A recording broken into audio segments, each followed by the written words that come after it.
Commander Jake Harrison stood in the control room of the defense station. His hands moved across the glowing screens.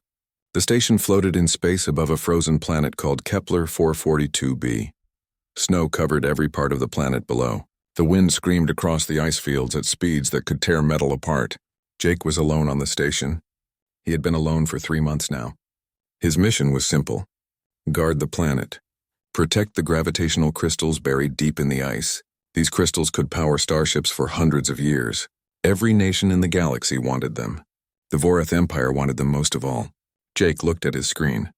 A massive ship appeared on his sensors. It was a Vorath carrier. The ship was 10 times bigger than his small station. Jake felt his heart beat faster. He had known they would come. Everyone knew the Vorath always came for what they wanted. They were reptiles, cold-blooded creatures who loved the ice and snow. Their empire stretched across 40 systems. They had never lost a war. Jake touched a button. The communication system activated. A face appeared on his screen. It was General Thross of the Vorath military. His scales were dark green. His eyes were yellow and cold. His mouth had too many teeth. He looked at Jake like a hunter looks at prey. "Human," the general said. His voice sounded like rocks grinding together. "We have scanned your station. You are alone. We are sending 200 soldiers. They will take the planet. You will die if you resist. Surrender now and we will make your death quick." Jake stared back at the alien general. He did not show fear on his face. Inside his mind, memories came flooding back. He remembered his grandmother.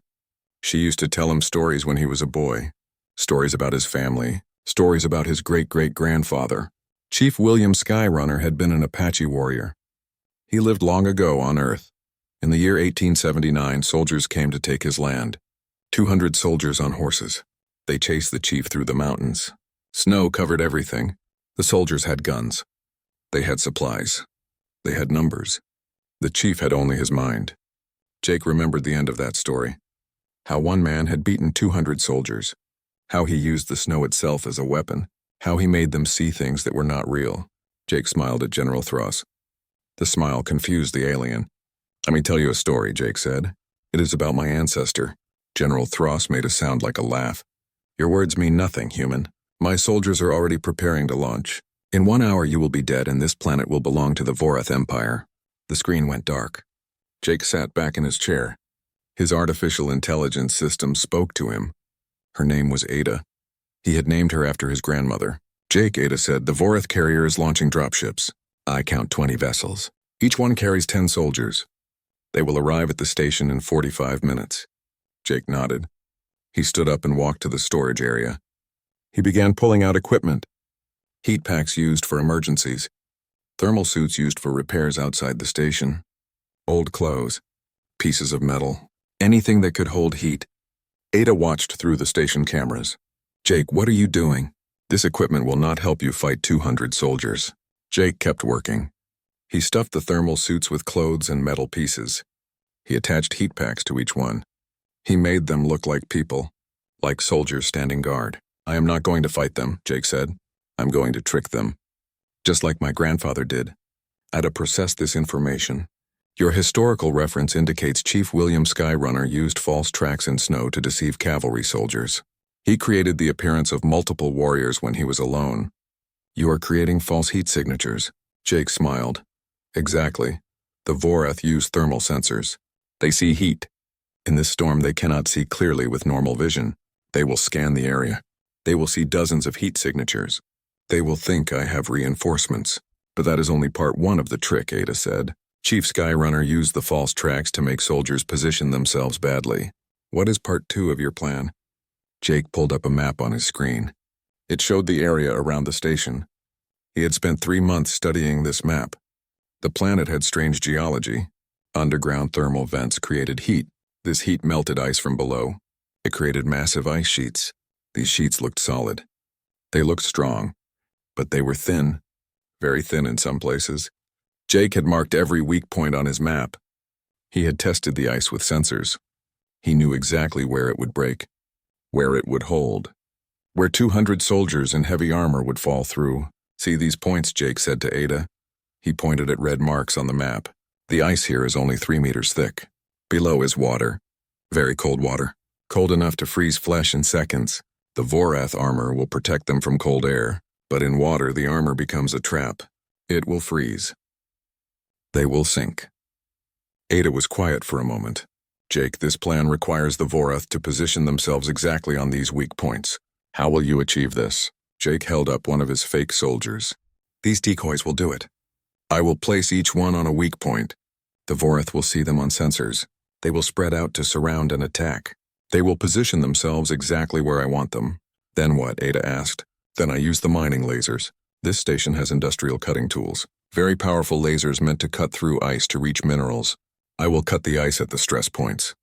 The weight of 200 soldiers will do the rest. Jake began carrying the decoys to the airlock. One by one he suited up and went outside. The storm raged around him. Wind tried to push him off the station. Snow hit his helmet like bullets. He could barely see 3 meters ahead. Perfect conditions. He planted each decoy carefully. Each one went on a specific weak point in the ice. He activated their heat packs. On thermal sensors, they would look exactly like human soldiers. He worked quickly. Time was running out. After 30 minutes, he had placed 50 decoys in a circle around the station. Each one stood at attention. Each one looked like it was guarding a position. Jake came back inside. He was breathing hard. His suit was covered in ice. Ada, show me the Vorath positions. The screen changed. It showed the dropships approaching. They were 15 minutes away. Jake pulled off his suit. He went back to the control room. He activated the mining lasers. He set them to standby mode. He programmed specific targets into their systems. All he would need to do was press one button. The lasers would fire in sequence. They would cut the ice in a pattern. A pattern designed to make the whole field collapse. Jake sat down. He was tired. He had not slept well in days. Fear kept him awake. Doubt whispered in his mind. What if this did not work? What if the Vorath saw through his trick? What if the ice did not break? What if he died here alone in space? He thought about his grandmother again. She used to say that fear was natural. Everyone felt fear. But the Apache did not let fear control them. They used fear as fuel. They turned it into action. Chief William Skyrunner had been afraid too. 200 soldiers hunting him. No food, no shelter. Just snow and cold and certain death if they caught him. But he did not give up. He thought. He planned. He used what he had. Branches from trees. Snow on the ground. His own footprints. He turned those simple things into a weapon. Jake could do the same. He had decoys. He had knowledge of the ice.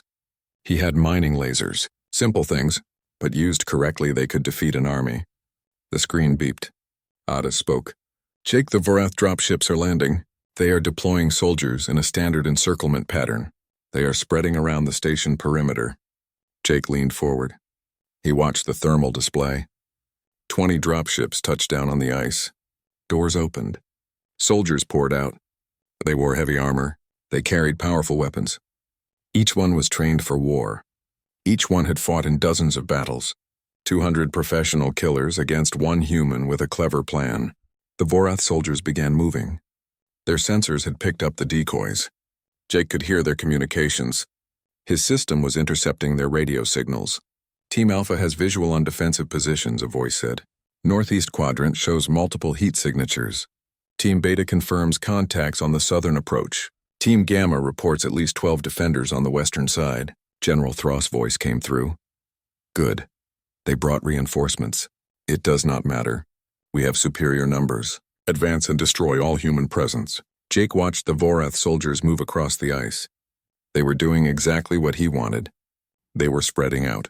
They were positioning themselves around each decoy. They were standing on the weakest points of the ice field. His hand moved to the laser controls. Not yet, he had to wait. All the soldiers needed to be in position. If he fired too early, some would escape. The Vorath moved closer to the decoys.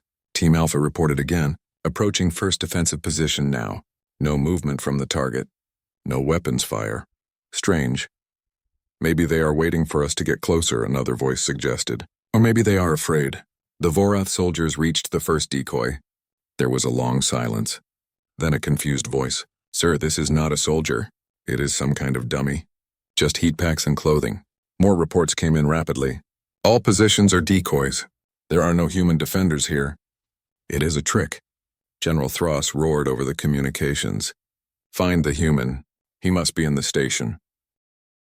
Bright blue beams shot down from the defense station. The mining lasers hit the ice with perfect accuracy. Each beam struck a specific point. Points that Jake had marked weeks ago. Points where the ice was weakest. The lasers cut deep. They melted through 3 meters of ice in seconds. Steam rose up in massive clouds. The Vorath soldiers stopped moving. They looked around in confusion. "What is happening?" someone shouted over the radio. "The ice is breaking," another voice screamed. "Get to solid ground." But there was no solid ground. Jake had planned this too carefully. Every position the Vorath occupied was over thin ice. Every step they took led them deeper into the trap. The ice began to crack. Small cracks at first, lines spreading like spiderwebs across the white surface. Then the cracks grew. They connected. They formed massive fractures that ran for hundreds of meters. The sound was like thunder, deep and rumbling. It echoed across the frozen planet. The Vorath soldiers tried to run, but their heavy armor made them slow. Each soldier wore thermal protection gear. It added 50 kilograms to their body weight. On solid ground, this was not a problem. On breaking ice, it was a death sentence. The first section collapsed. 20 soldiers fell through. They dropped into the freezing water below. Their armor protected them from the cold air. But water was different. Water found every gap, every seal, every weak point. The Vorath screamed as the freezing water touched their skin. Their armor started to ice over. The thermal systems tried to compensate. They pumped more heat, but this made it worse. The heat melted ice. The melted ice refroze. It formed layers around the soldiers. They became trapped in coffins of ice. More sections of the ice field gave way. The cracks spread faster now. The weight of the soldiers made everything worse. They bunched together. They ran toward what looked like safety. But Jake knew better. Every place that looked solid was just another trap. Another weak point waiting to collapse. General Thross stood on his dropship ramp. He watched his soldiers fall. He watched the ice break apart like glass. His mind could not accept what was happening. How did one human do this? How did one man defeat 200 warriors? Lieutenant Krax ran up to him. "Sir, we need to evacuate. The ice is unstable everywhere. We must lift off now." Thross did not move. He stared at the defense station. The human was inside, safe, watching, probably smiling. This was not battle. This was not warfare. This was something else. Something the Vorath had never encountered. This was using the planet itself as a weapon. Another massive section collapsed. 50 more soldiers fell. The water below was so cold it hurt to look at. Steam rose where the freezing water met the air. The Vorath soldiers who fell through stopped screaming after a few seconds. The cold was too much. Their bodies shut down. Even their advanced armor could not save them. Thross finally moved. "All dropships evacuate the area. Get altitude. Prepare rescue operations." The dropships lifted off. Their engines roared. They rose above the breaking ice field. From the air, the destruction was total. What had been a solid ice field was now a maze of broken pieces. Water showed through everywhere. Bodies floated in the gaps. Some soldiers still moved. Most did not. Thross counted his forces. 83 soldiers had made it back to the ships. 117 were in the water. Some might still be alive. Some might be saved. But most were already dead. One human had killed 117 Vorath warriors. He had not fired a single weapon. He had not thrown a punch. He had simply made them stand in the wrong place. Thross felt something new, something he had never felt in 40 years of military service. He felt respect for an enemy. This human understood warfare in a way the Vorath did not. He understood that the deadliest weapon was not a gun or a bomb. It was knowledge. Knowledge of terrain, knowledge of physics, knowledge of how to make the universe itself fight for you. "Send rescue teams," Thross ordered. "Save everyone we can. Forget the station. Forget the planet." "We are leaving," Sir Krax said. "The council will demand an explanation." "What will you tell them?" Thross watched the ice below. "Tell them the truth. Tell them we were beaten by superior tactics. Tell them that humanity is more dangerous than we thought." The rescue operation took hours. Dropships hovered over the broken ice. They extended cables and nets. They pulled soldiers from the water. Medical teams worked frantically. Some soldiers could be revived. Their armor had kept them alive just long enough. Others were too far gone. The cold had stopped their hearts. Their blood had started to freeze. No medicine could fix that. Jake watched from the station. He felt no joy. He had killed over 100 beings today. They had come to kill him. They had come to take his planet. But they were still living creatures. They had families. They had homes. They had dreams. Now they were dead because they followed orders, because their general made a mistake, because Jake was good at setting traps.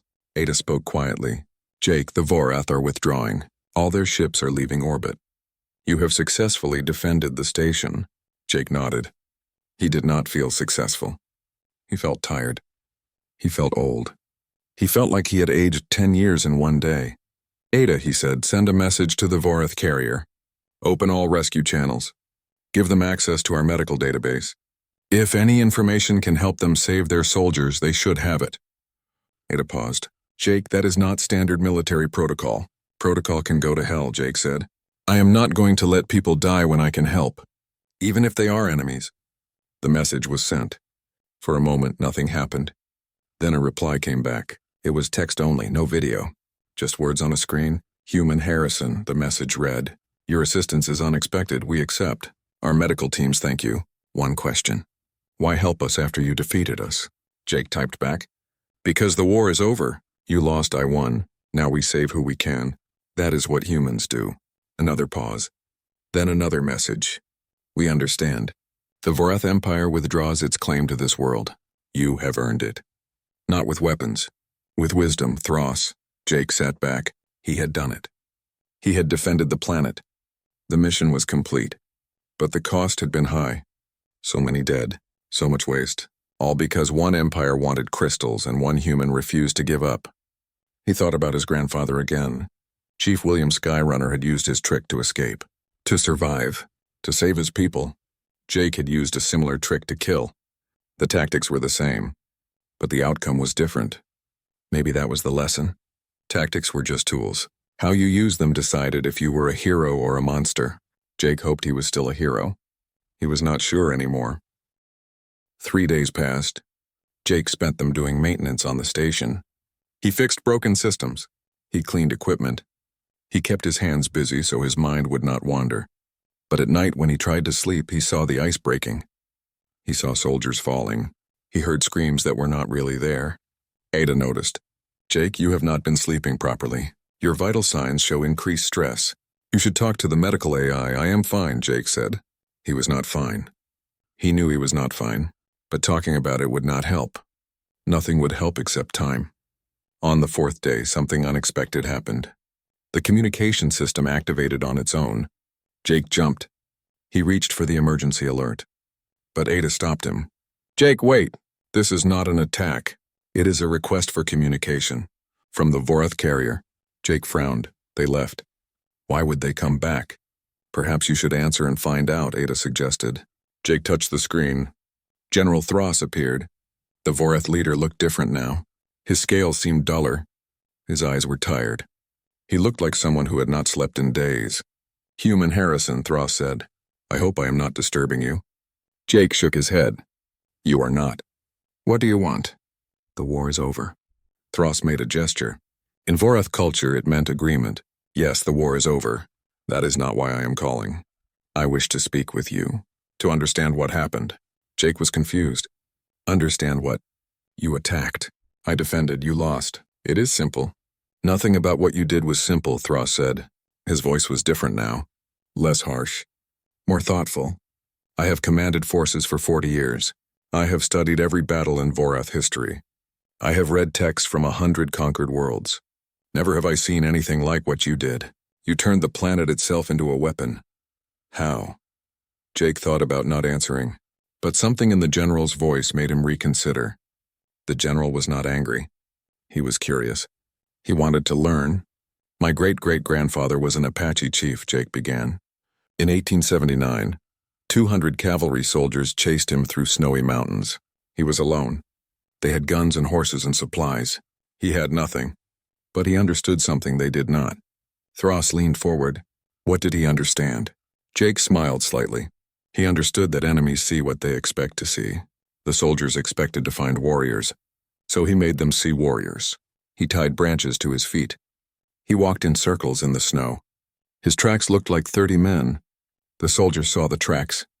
They thought they were outnumbered. They retreated. My grandfather escaped. Thros was quiet for a long moment. Your ancestor created false evidence to manipulate enemy perception. You did the same with thermal signatures.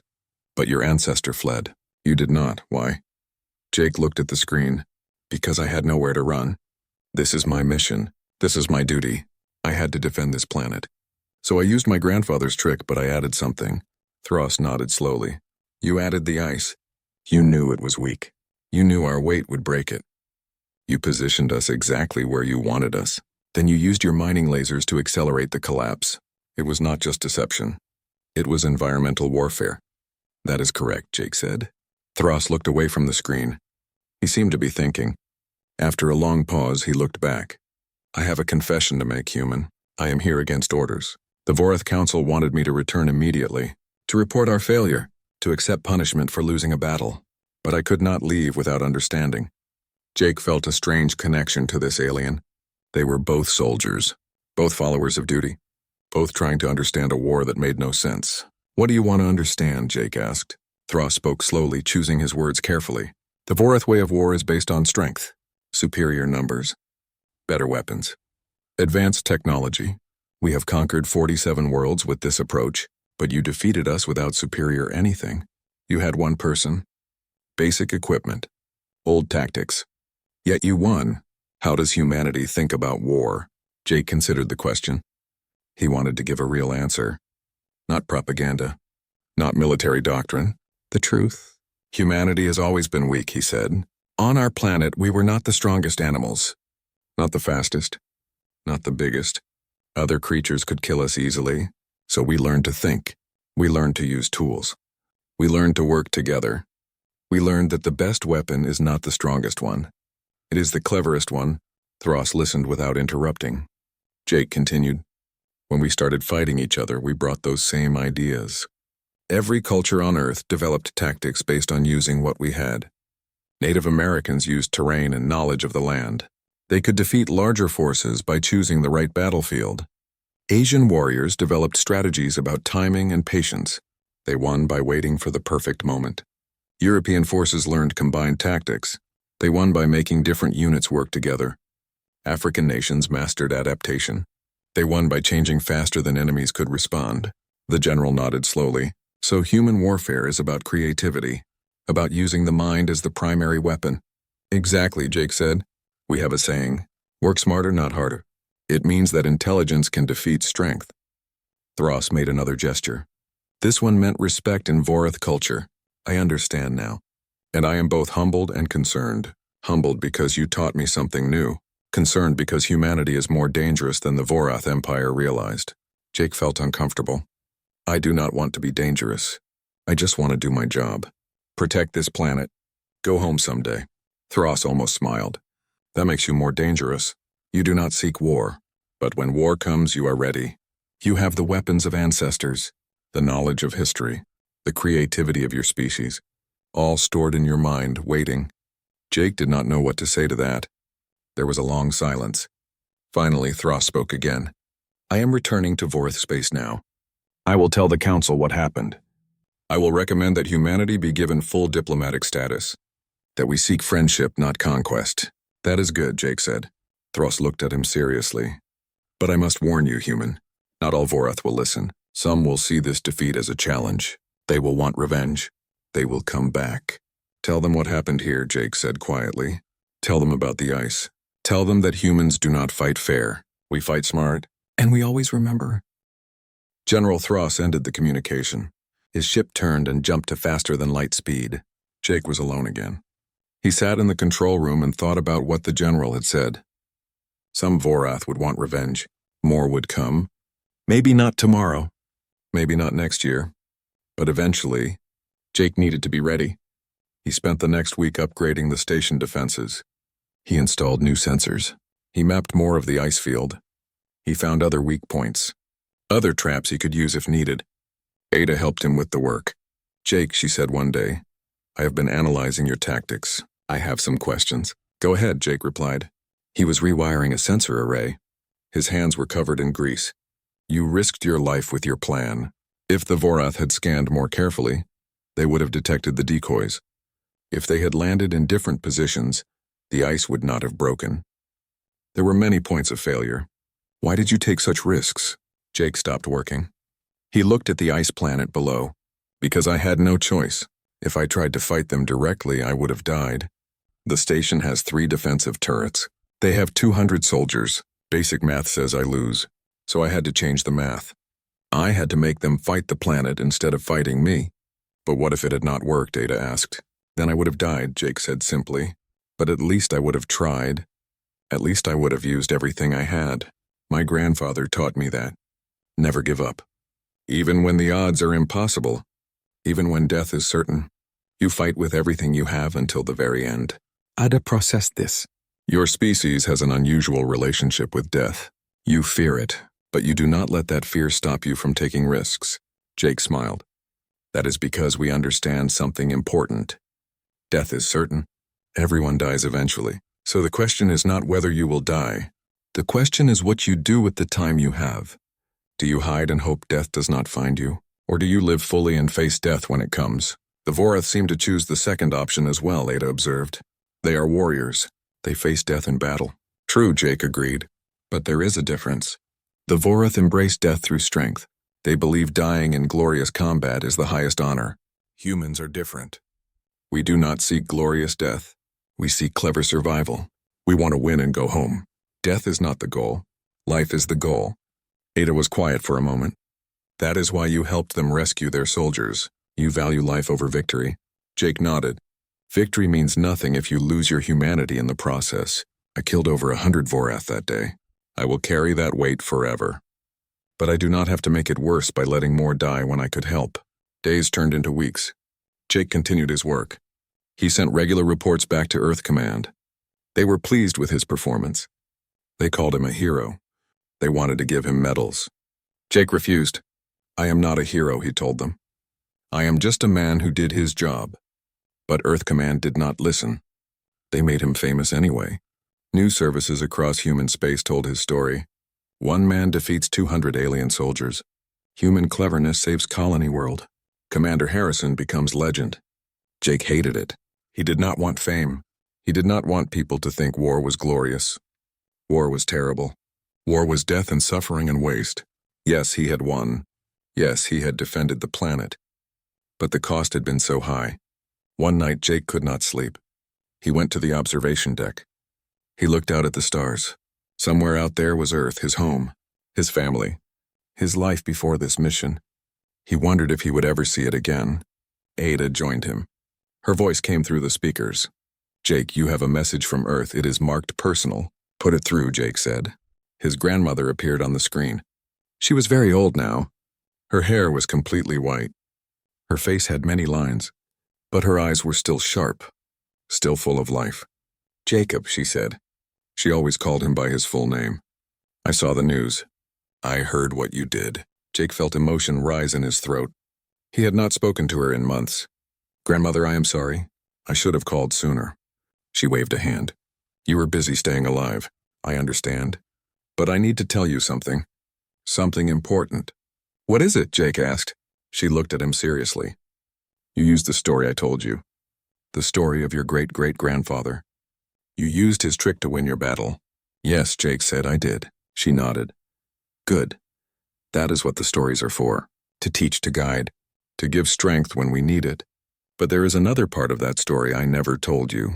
Jake leaned forward. What part? Your great-great-grandfather felt terrible guilt after he escaped, she said. He had made the soldiers waste time. While they searched the canyon, other Apache were captured. His trick saved him, but it cost others their freedom. He carried that weight his whole life. Jake felt his chest tighten. I know that feeling. I saved the planet, but I killed so many. She shook her head. No, Jacob, you missed the point. The guilt he felt was natural, but it was not deserved. He did what he had to do to survive. The consequences were not his fault. The soldiers chose to hunt him. The war was not his choice. His only choice was how to respond. And he chose to live, just like you. Jake felt tears in his eyes. But grandmother, so many died. She looked at him with love and understanding, yes, and that is terrible. But you gave them a chance. You used tactics that could have allowed them to retreat. You helped rescue survivors. You showed mercy after victory. That matters. That shows you are still a good man. I am not sure I am, Jake whispered.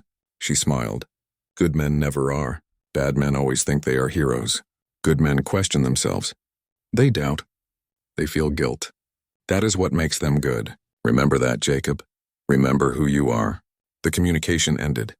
Jake sat alone in the observation deck. He thought about her words. He thought about his grandfather. He thought about all the humans throughout history who had faced impossible situations and found ways to survive. Maybe Ada was right. Maybe humans had an unusual relationship with death. They feared it, but they did not let fear control them. They acted anyway. They took risks. They fought. They survived. And when they won, they questioned whether they had done the right thing. That was humanity, clever and creative and endlessly adaptable, but also full of doubt, full of guilt, full of the weight of their choices. Jake stood up. He had work to do. The station needed maintenance. The sensors needed calibration. Reports needed to be written. Life continued. Even after war, even after death, even after everything. 2 months after the battle, Jake received new orders. Earth Command was sending a relief crew. His tour of duty was ending. He could go home. Jake should have felt happy. He had survived. He had completed his mission. He would see Earth again. But instead he felt strange. This station had been his home for months. This frozen planet had been his world. Leaving felt wrong somehow. Ada noticed his mood. Jake, you seem troubled. You should be pleased. You are going home.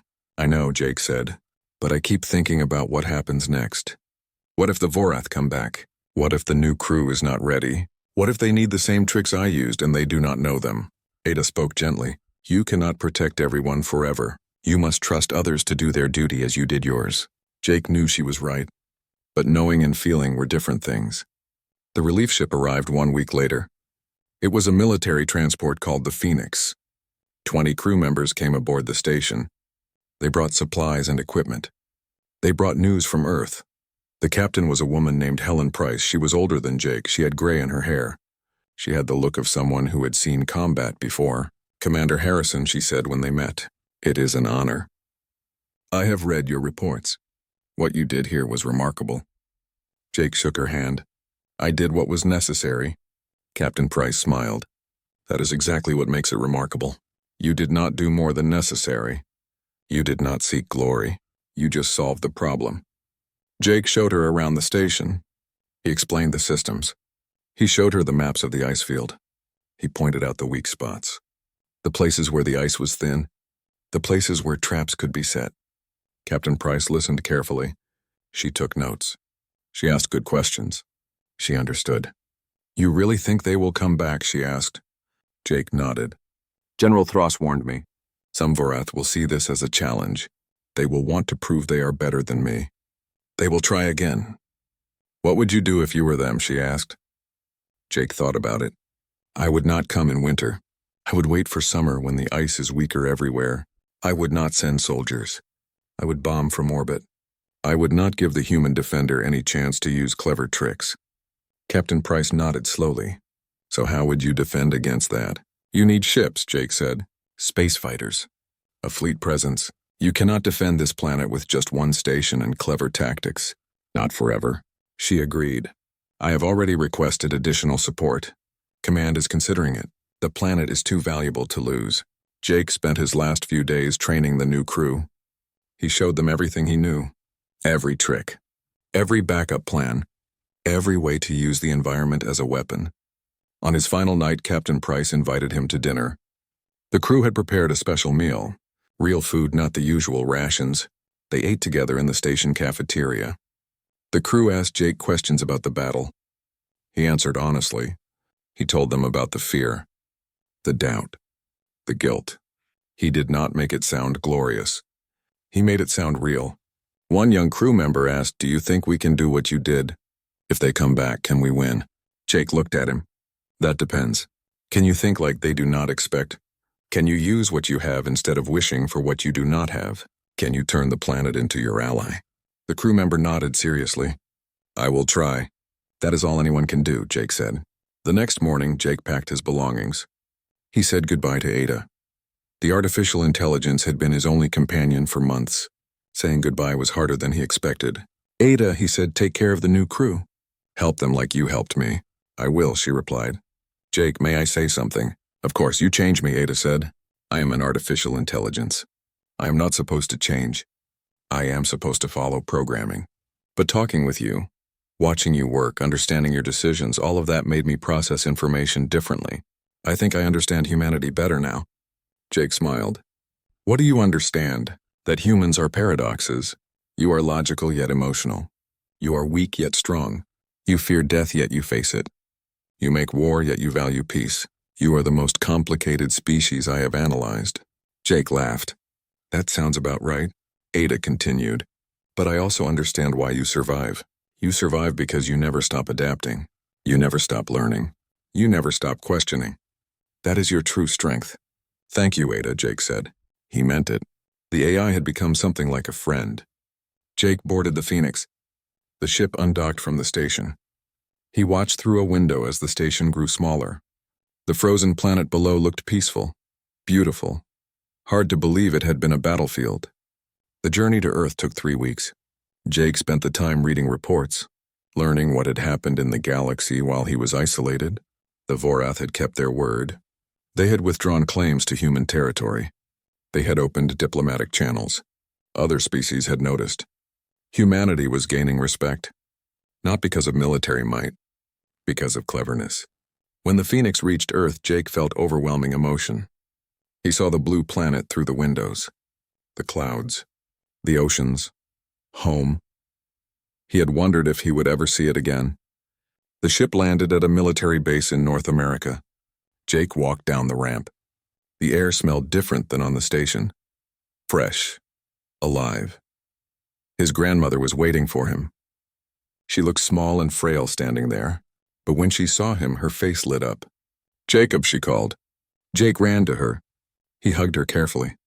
She felt fragile in his arms, but her grip was still strong. You came back, she said. I promised I would, Jake replied. She pulled back and looked at him. You look older. Jake nodded. I feel older. She touched his face. That is the price of wisdom. You survived and you learned. That is worth the cost. They walked together through the base. Soldiers saluted Jake as he passed. He felt uncomfortable with the attention, but his grandmother seemed proud. She is allowed to be proud, he thought. She taught me the story that saved my life. They reached her home. It was a small house on the edge of the base. Jake had grown up there. Everything looked the same. Smaller than he remembered, but the same. They sat on the porch. His grandmother made tea. They talked about family, about friends, about normal things. Jake realized how much he had missed normal things. After a while, she asked, What will you do now? Jake thought about it. He had not decided. Earth Command wanted him to teach, to train other officers in creative tactics, but he was not sure he wanted that. I think I need time, he said. Time to process what happened. Time to figure out who I am now. She nodded. That is wise. War changes people. You cannot go back to who you were before. You can only move forward and discover who you will become. They sat in silence. Jake looked at the sky. No ice planets, no alien threats, just clouds and birds and peace. It felt strange. His grandmother spoke quietly. Your great-great-grandfather spent years finding peace after his war. He went to the mountains. He spoke with the spirits. He learned to live with what he had done. You may need to do the same. How did he find peace, Jake asked. She smiled. He taught the young people. He passed on his knowledge. He made sure his experience would help future generations. That gave him purpose. That eased his guilt. Jake considered this. Maybe teaching was the right choice. Maybe passing on what he learned would give him the same peace his grandfather found. Maybe that was how warriors truly won, not by defeating enemies, but by making sure their hard lessons helped others avoid the same pain. Jake spent 3 months at his grandmother's house. He slept late. He took long walks. He read books. He avoided news services and military reports. He needed to disconnect from the war, to remember what it felt like to be just a person. But the military did not forget him. Officers came to visit. They asked him to teach, to speak at academies. to write manuals on creative warfare. Jake refused at first. He was not ready, but his grandmother encouraged him. "They need what you know," she said, "and you need purpose. Hiding here will not heal you. Teaching might." Finally, Jake agreed. He accepted a position at the Earth Defense Academy. He would teach a course on unconventional tactics. On his first day, Jake stood before a classroom of young officers. They looked so young, so eager, so sure they understood war. He remembered feeling the same way once. "Good morning," he said. "I am Commander Harrison. You probably know me from the news. You probably think you know what happened on Kepler 442b. You are wrong." The students shifted uncomfortably. Jake continued. "The news made it sound like I was clever, like I won a glorious victory. The truth is messier. I was terrified. I got lucky, and I killed over 100 beings to save myself and complete my mission. That is the reality of war." One student raised her hand. "Sir, are you saying we should not study your tactics?" "No," Jake said. "You should absolutely study them. But you should understand what they cost. Tactics are not games. Every decision in war has consequences. People live or die based on what you choose." Jake spent the next months teaching. He showed them historical battles. He explained how humans had always fought, how Native Americans used terrain, how Asian warriors used patience, how European forces used coordination, how African nations used adaptation. He taught them to think like Jake had thought, to see the environment as an ally, to use enemy assumptions against them, to be creative when strength was not enough. But he also taught them the cost. He showed them casualty reports. He made them calculate the human price of every victory.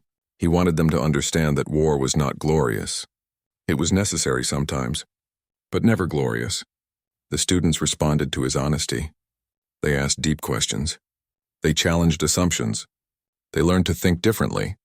One student named Peter Lynn became particularly interested in environmental warfare. He wrote papers on how to use different terrains, how to fight in deserts, jungles, oceans, and space. Jake encouraged him. After class one day, Peter asked, "Commander, do you think the Vorath will attack human space again?" Jake considered carefully. "Yes, eventually. They are a proud species. They do not like losing. But I do not think they will attack the same way." "What will they do?" Peter asked. "They will adapt," Jake said, "just like we would. They will study what I did. They will develop counters. They will come back stronger and smarter. So we need to stay ahead of them," Peter said. Jake nodded. That is the nature of conflict. It is a race, both sides adapting, both sides learning. The side that stops learning first is the side that loses. 6 months into his teaching position, Jake received a message. It was from General Thross. The Vorath general had requested permission to visit Earth, to speak with Jake, to learn more about human tactical thinking. Earth Command was divided. Some saw it as an opportunity, a chance to build understanding with a former enemy. Others saw it as a security risk. What if the general was spying? What if this was preparation for another attack? They asked Jake for his opinion. Should we allow the visit? Jake thought about it carefully. He remembered his conversations with Thross. The general had been honest, respectful, genuinely interested in learning. "Yes," Jake said. "Let him come. We have more to gain from dialogue than from suspicion." General Thross arrived 2 weeks later. His ship landed at the same military base where Jake taught. Security was tight. Armed guards everywhere. Diplomats and officers watching closely. Jake met the general in a private conference room. Thross looked different in person, smaller somehow, less threatening. On a screen, he had seemed dangerous. In reality, he was just a soldier like Jake. "Commander Harrison," Thross said. He made the Vorath gesture of respect. "Thank you for agreeing to meet me." Jake returned the gesture. He had learned Vorath customs. "Welcome to Earth, General. I hope your journey was comfortable." Thross looked around the room. "Your planet is very wet, very warm, very different from the ice worlds my people prefer, but it is beautiful in its own way." They sat. Thross pulled out a datapad. "I have been studying your tactics for months.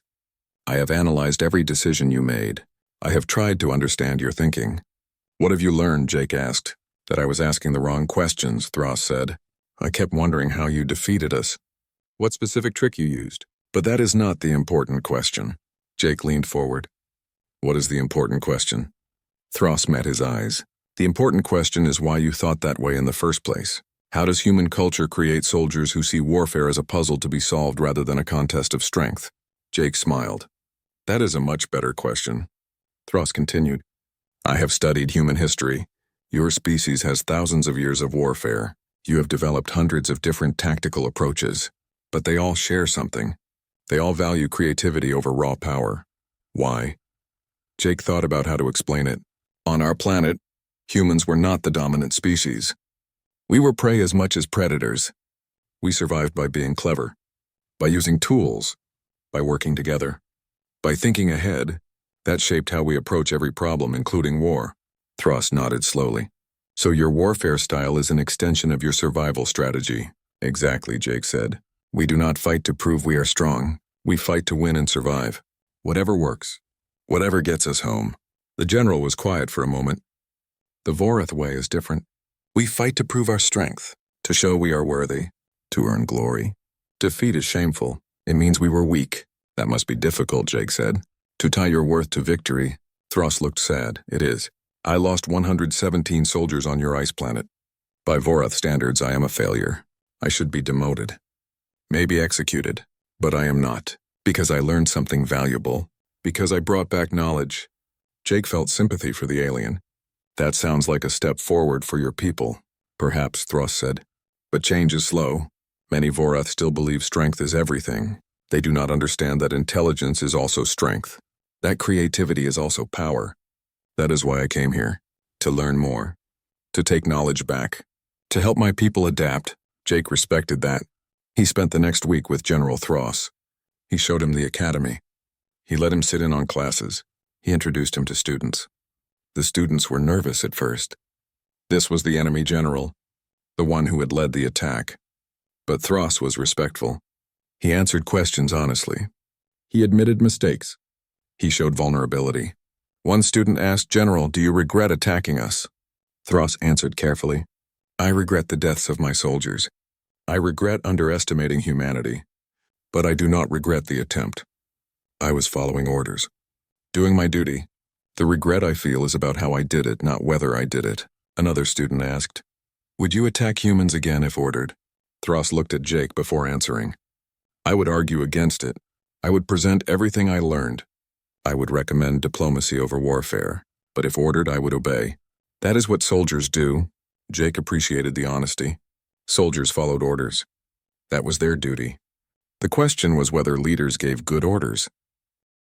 On the final day of the visit, Jake took General Thross to meet his grandmother.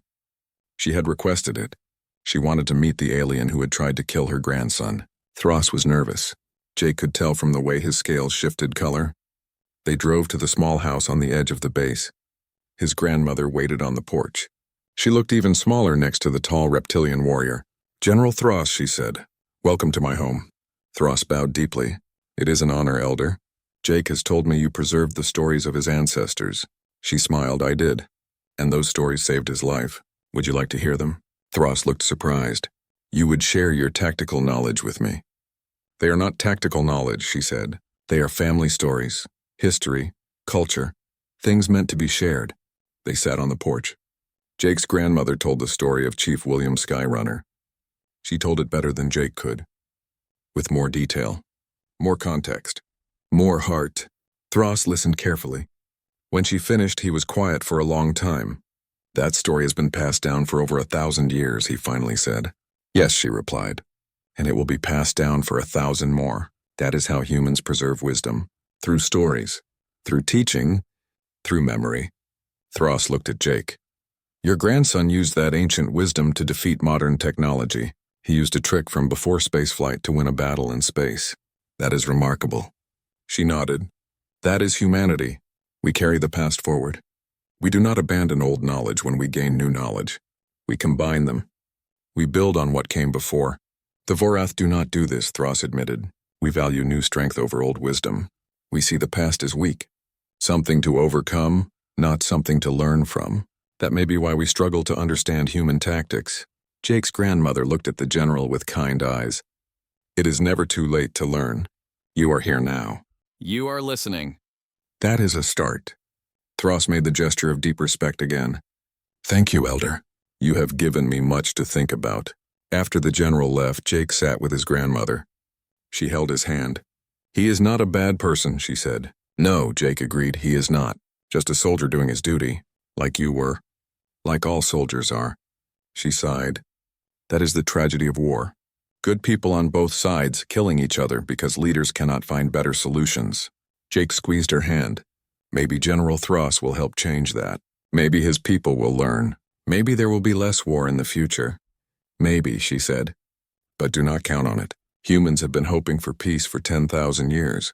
We still have war. The difference is now we have war with aliens too." Jake laughed despite himself. "You always know how to keep things in perspective." She smiled. "That is what grandmothers are for." General Thross returned to Vorath space, but he stayed in contact with Jake. They exchanged messages regularly. The general reported on changes in Vorath military thinking. More officers were studying human tactics. More were questioning traditional approaches. Some Vorath still wanted revenge, still wanted to prove they were stronger than humans. But others saw value in learning, in adapting, in respecting enemy creativity rather than dismissing it. Jake shared this information with his students. He wanted them to understand that enemies were not monsters. They were people. Different people with different values and different methods, but still people. If you understand your enemy, he told his classes, you can predict them. You can prepare. You can find weaknesses. But more importantly, you can find common ground. You can maybe even avoid fighting in the first place. 1 year after the battle on Kepler 442b, Earth Command organized a conference. They invited military leaders from multiple species, humans, Vorath, and others. The goal was to share tactical knowledge, to build understanding, to reduce the chance of future conflicts. Jake was invited to speak. He prepared a presentation about environmental warfare, about using terrain as a force multiplier, about thinking creatively when facing superior numbers. On the day of his presentation, the conference hall was packed. Hundreds of officers from dozens of species, all watching him, all waiting to hear about the human who defeated 200 Vorath soldiers. Jake stood at the podium. He looked out at the audience. He saw General Thross in the front row. He saw his students scattered throughout the crowd.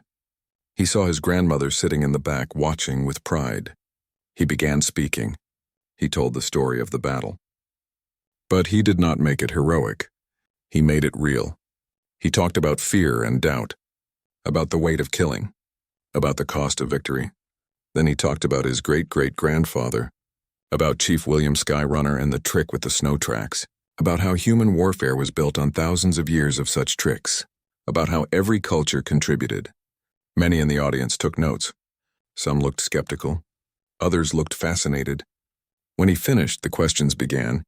An officer from a species Jake did not recognize asked, "Is it not dishonorable to use deception in warfare? Should battles not be decided by genuine strength?" Jake answered carefully. "Different species have different values. For humans, survival is more important than honor. We fight to live, not to prove we are worthy. If deception helps us survive, we use it." Another officer asked, "Can these tactics be taught, or are they unique to human thinking?" "They can be taught," Jake said. "General Thross is proof. He studied what I did. He understood it. He brought that knowledge back to his people. Any species can learn to think this way if they choose to." But, Jake continued, learning tactics is not enough. You also need to understand the philosophy behind them. Human warfare is based on adapting to weakness. If your species has never been weak, if you have always been strong, these tactics might not make sense to you. General Thross stood. He asked for permission to speak. Jake nodded. The general addressed the crowd. "I attacked Commander Harrison with 200 elite soldiers. I had every advantage. Numbers, weapons, training, experience. I should have won easily, but I lost because I made assumptions. I assumed strength would defeat weakness. I assumed one human could not threaten 200 Vorath. I assumed the environment was just background, not a factor in the battle." Thross paused. Commander Harrison did not make these assumptions. He saw his weakness and turned it into strength. He saw my assumptions and used them against me. He saw the environment and made it his ally. That is the essence of human warfare, seeing what others do not see. The room was silent. Then someone started clapping. Others joined. Soon the entire conference hall was applauding, not just for Jake, for both of them, for the human and the Vorath who had fought and then learned from each other.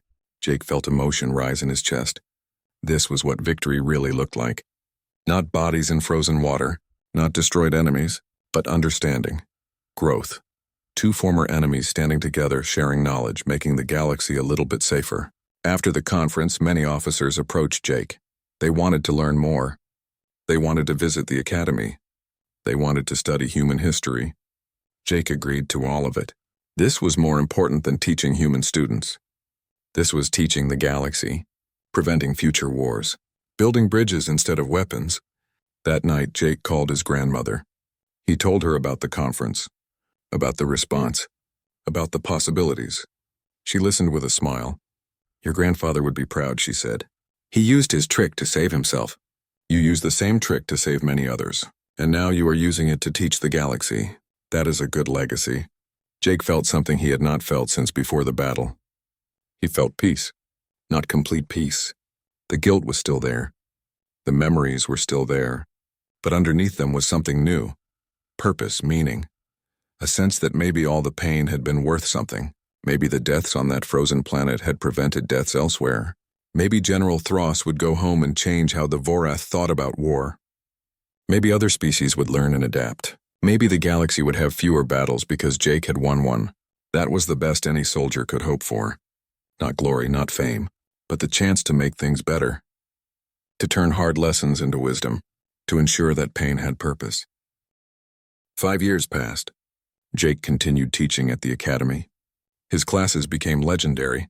Officers came from across human space to study with him. Some came from alien species too. The academy had to build new facilities to handle the demand. Jake's course expanded. It was no longer just about tactics.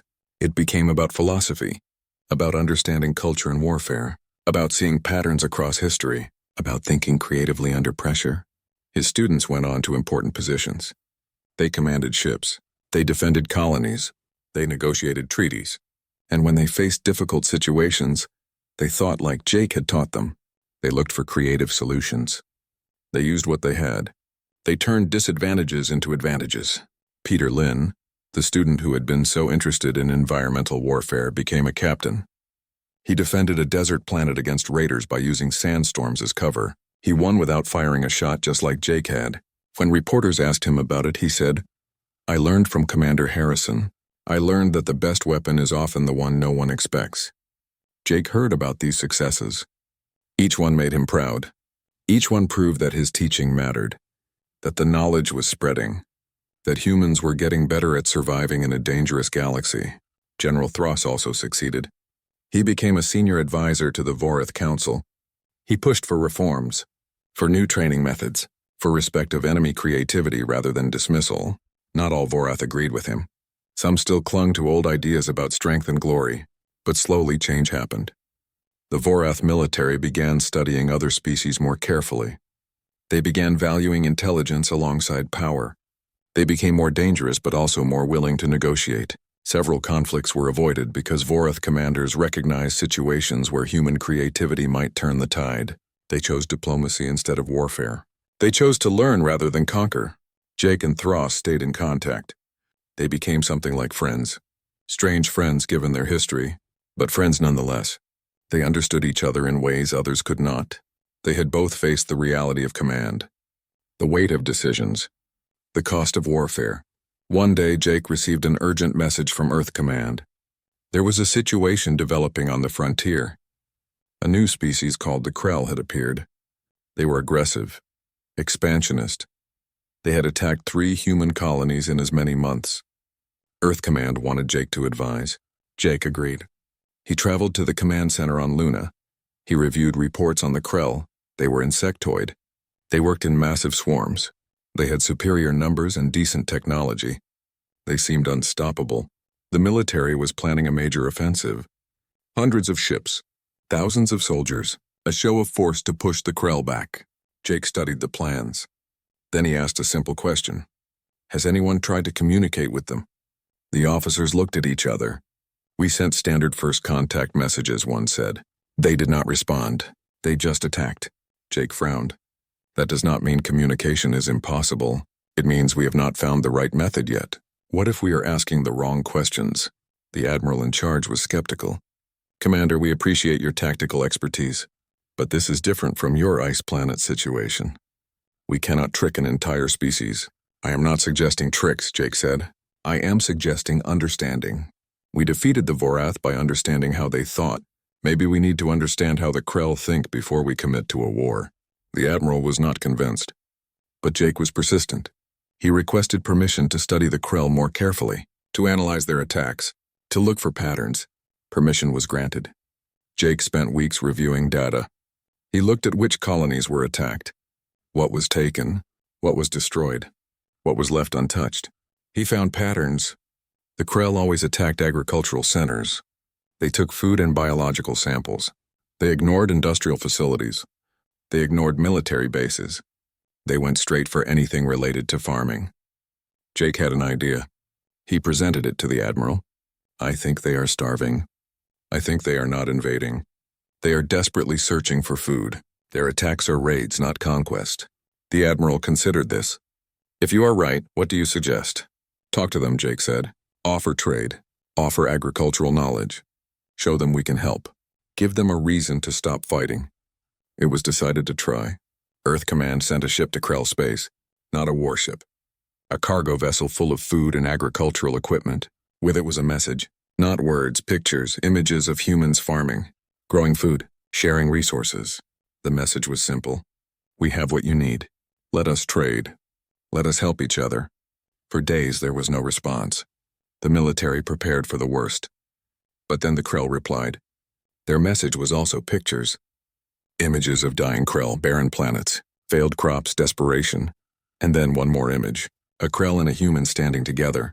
Trade began. Slowly at first. The Krell were cautious. They had been hurt before by other species who promised help and delivered exploitation. But humans were patient. They shared farming techniques. They provided seeds that could grow in Krell environments. They asked for minerals and rare elements in return. Fair trade, mutual benefit. The attacks stopped. 3 colonies that had been at war were suddenly at peace, all because someone asked why instead of how to fight. Jake returned to the academy. The officers praised him. The media called him a hero again, but Jake deflected the attention. I did not solve this alone, he said. I just applied the same principle I always teach. Understand your enemy. See the situation from their perspective. Look for the real problem, not just the obvious threat. His grandmother watched the news reports with amusement. They really love making you famous, she said. Jake shrugged. I wish they would not. I just want to teach. She patted his hand. That is why they love you. You do not seek glory. You just do what needs to be done. Years continued to pass. Jake got older. Gray appeared in his hair. Lines formed on his face. But he never stopped teaching. His grandmother eventually passed away. She died peacefully in her sleep at the age of 97. Jake held her hand at the end. Thank you, he told her. For the stories. For the wisdom. For everything. She smiled weakly. Pass it on, she whispered. That is all that matters. Pass it on, Jake promised he would. At her funeral, officers from a dozen species attended. Humans and Vorath stood side by side. Even some Krell came. Their insect form strange, but their respect clear.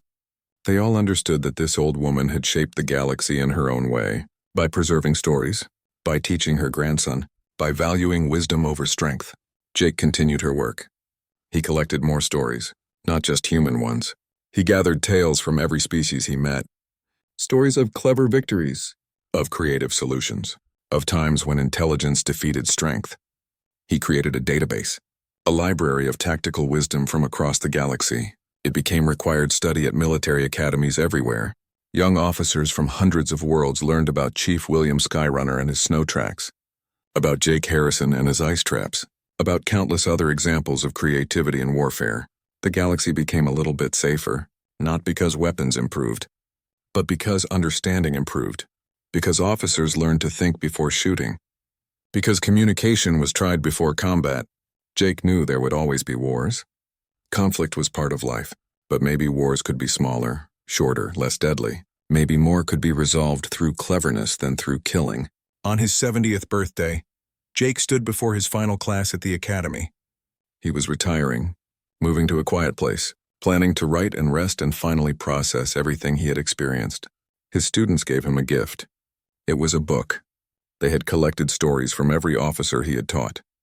Hundreds of accounts of how his lessons had helped them, how his philosophy had saved lives, how his teaching had changed the galaxy. Jake read through it with tears in his eyes. This, he realized, was the real victory. Not the battle on the ice planet, not the medals or fame, but this, the spreading of wisdom, the changing of minds, the prevention of unnecessary death. He gave his final lesson to the class. Remember, he said, that warfare is not about being the strongest. It is about being the smartest, the most adaptable, the most creative. Use your mind before you use your weapons. Understand before you attack. Communicate before you fight. And always remember the cost. Every battle won is also a battle fought. People die, families suffer. The galaxy becomes a little darker. So win if you must, but win wisely. Win carefully. Win in ways that make peace possible afterward. The students stood and applauded. Jake left the classroom for the last time. He walked through the academy grounds. He saw young officers training, learning, preparing for a dangerous galaxy, but also preparing to think, to question, to look for better ways. He thought about his great-great-grandfather, about Chief William Skyrunner walking in circles in the snow, creating the illusion of many warriors. That one clever trick had echoed down through centuries. It had saved Jake's life. It had changed how the galaxy thought about warfare. It had made the universe a little bit safer. And it would continue to echo forward. Future generations would learn the story. They would find new applications. They would adapt it to situations Jake could not imagine. That was the power of wisdom.